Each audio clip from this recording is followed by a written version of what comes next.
Okay, so let's take a look at part 2 of the arts. Lying, the telling of beautiful, untrue things, is the proper aim of art.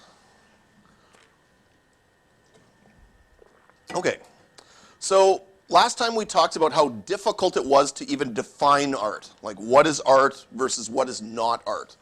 So let's look a little bit more at some of that, okay? This is a part of a display from an artist named Michael Duchamp, who began exhibitions of things he calls ready-mades, okay? This piece is called The Fountain, so for example. Okay, some of you might recognize what that actually is. Actually, I'm hoping the males at least recognize what it is. But again, just like last time when I showed you the piece called Tracy's Bed, it may not initially strike you as art at all.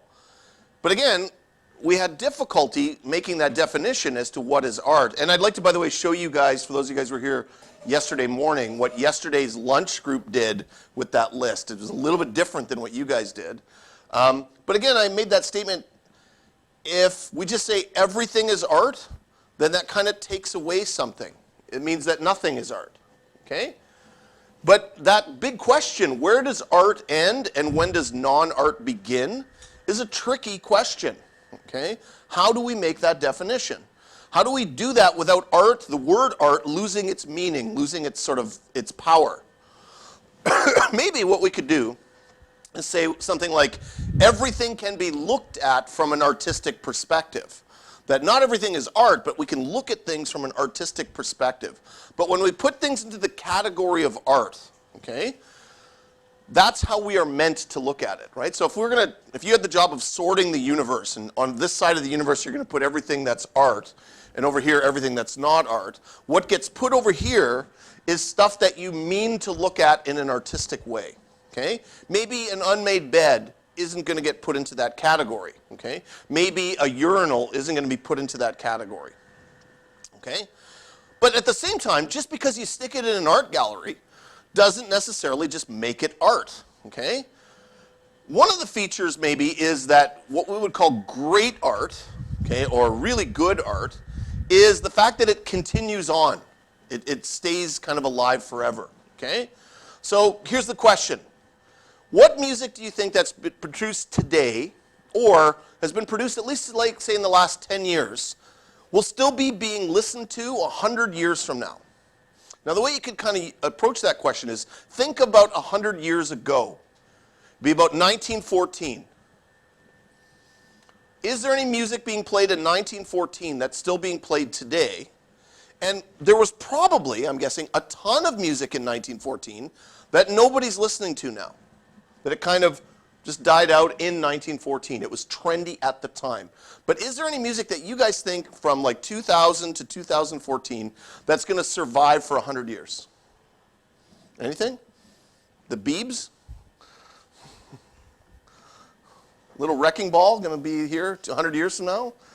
No one's going to step out and say that? Nothing? What music do you think has that staying power? Is there any music that has that staying power? Classic music, okay? Do you think they called it classical music at the time? Probably not. Maybe it was called popular music at the time, or pop music, who knows, right? Do you think, for example, rap music will survive 100 years from now? Will there still be rap music? Will there still be dubstep 100 years from now? Okay? Why? That's the bigger question. Why won't it survive, or why will classical music survive? What makes it different?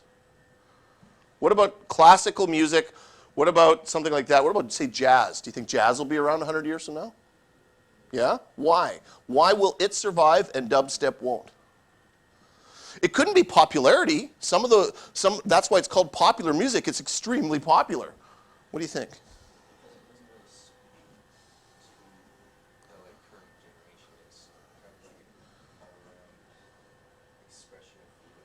Okay.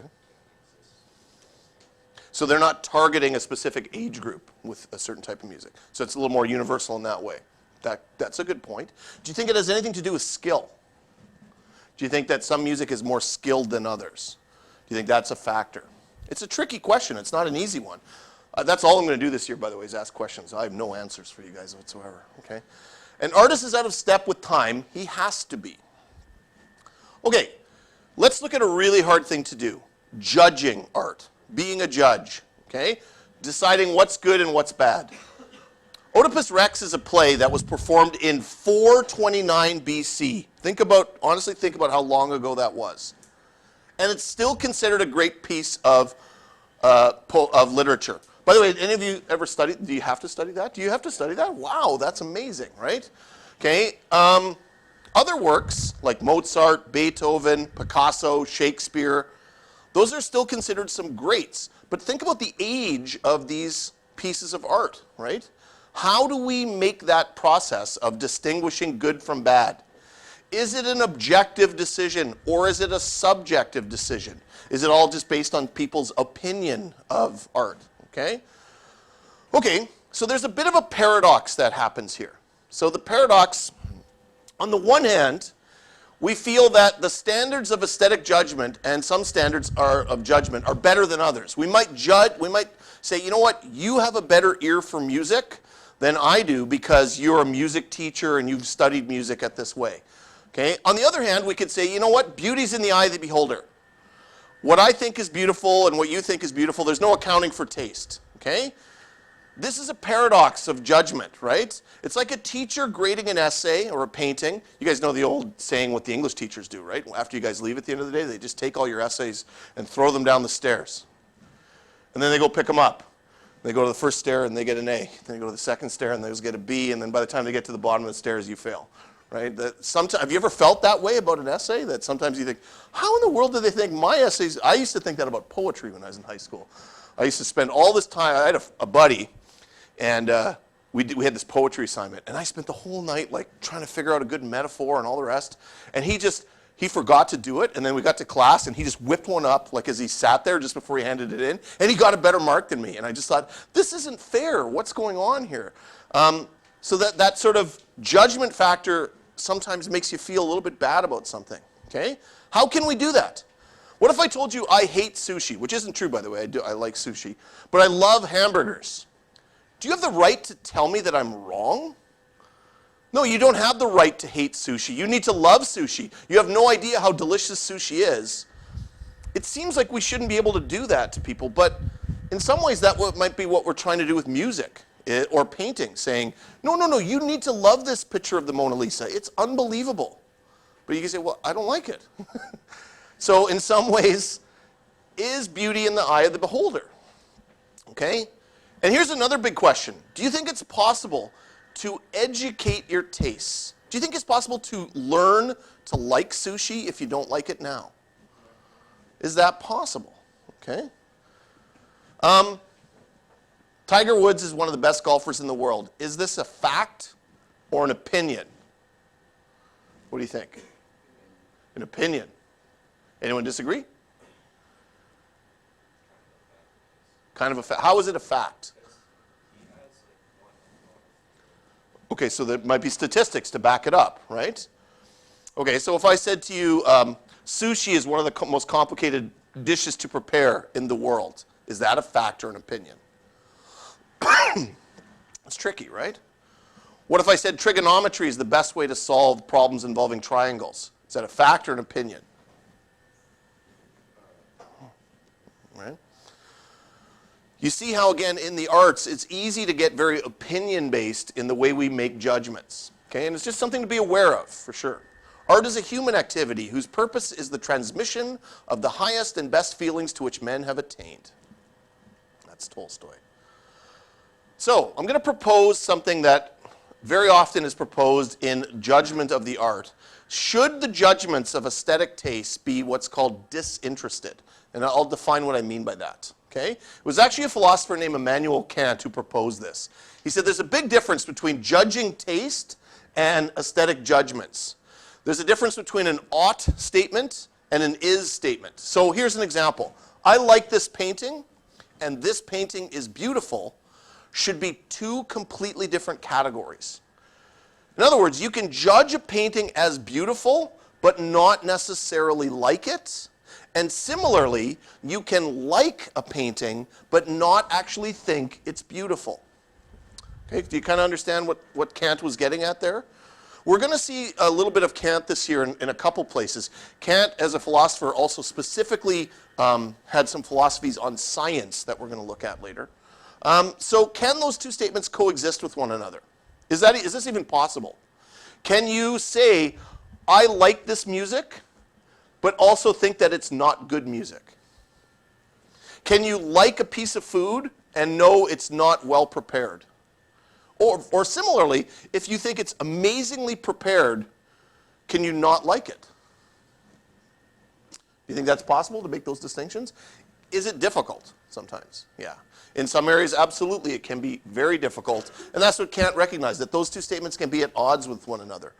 I try to make those kinds of statements to my grade 9 classes when I first start teaching them. I'll say things like, I could think you're the greatest student in the world, I could think you're the greatest grade 9 kid in the world, and you're the nicest kid, and I would recommend you to date my daughter and all the rest. But if you don't do work in class, you won't necessarily pass this class. I try to make it clear that I am separating the two things. My like for you and your mark are two different things. In the same regard, I could think you're the worst student, like you're just this awful, nasty person. But if you do your work and perform well on tests and things like that, you're going to do well in my class. And I think teachers need to make that distinction. Okay? We shouldn't just like a kid and therefore the kid gets a good mark. Okay, those are two different things. Okay, so to say something is beautiful implies that people ought to think it's beautiful. According to Kant, that difference is the difference between personal taste and judgment. And that what he said you need to do in your mind to pull this off is to become disinterested. Okay? So again, for example, if you're hungry, you might be, oh, look at that painting of that huge dinner. That's the best painting I've ever seen in my life. What an amazing painting, right? If you're in love with an actor or an actress, you'd be like, that's the best show. What an incredible show. I've never seen such a great show in my life, right? Or something like that, right? You might really love a piece of music because it reminds you of the first time you heard it, something amazing happened to you, like you were on vacation, or you met your first love, or something like that happened at the time that music played. And then years from now, when you rehear that music, you're like, oh, this is one of my most favorite songs. What Kant said is that's the problem, is you didn't do what he said you should do to make an accurate judgment there, which was to become disinterested, right? So if you were judging paintings, and you knew the paintings were of food, you should become disinterested in eating at that time so that you can make a better judgment of the painting itself. You're separating your so-called emotions and things like that from your sort of reason. Okay? And it's difficult. Kant recognizes that. Okay? And disassociation or disinterest does not mean that you're not interested. It just means, again, that you're creating that separation in sort of your specific judgments beyond your taste to more of a universal standard. I was never a huge fan of Shakespeare, right? I read it and I recognized that it was important writing. But I personally just thought, like, why are you talking that way? Like, stop it. Don't kind of thing. But I can acknowledge that was in some amazing writing. Wasn't necessarily my taste, but I recognize that was incredible writing. And that's that idea of disassociation. I don't necessarily like it, but I recognize and I judge the value of it in a different standard. The art of seeing nature is a thing almost as much to be acquired as the art of reading the Egyptian hieroglyphs.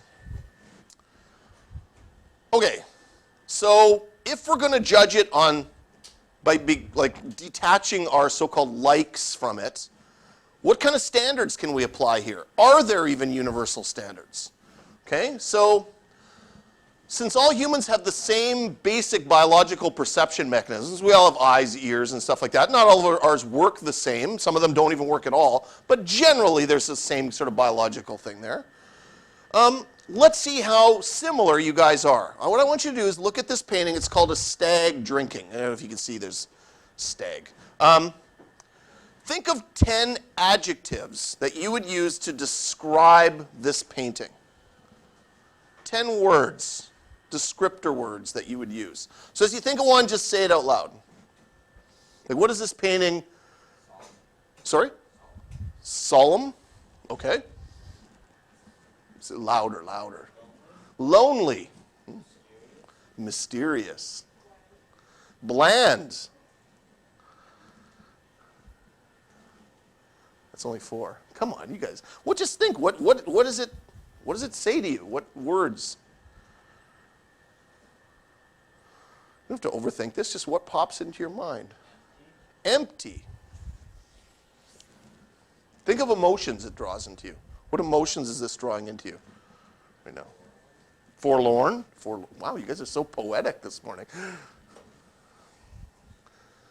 I thought calm when I first saw this. That was one of my thoughts. Calm. I thought earthy. Creepy, okay? It has got a bit of a creepy to me. I get that. But those are the kind of words. Okay, we're going to do it again. 10 adjectives. Different painting. Scattered, confusing. This is called the mud bath, by the way. Racy? Oh, abrasive. Okay. It's clear that they're different adjectives, right? It's clear that the two paintings are drawing in different sort of feelings and emotions. Is that something we should take into account when we judge it? Is what kind of impressions we get, what kind of adjectives are we using to describe it, okay?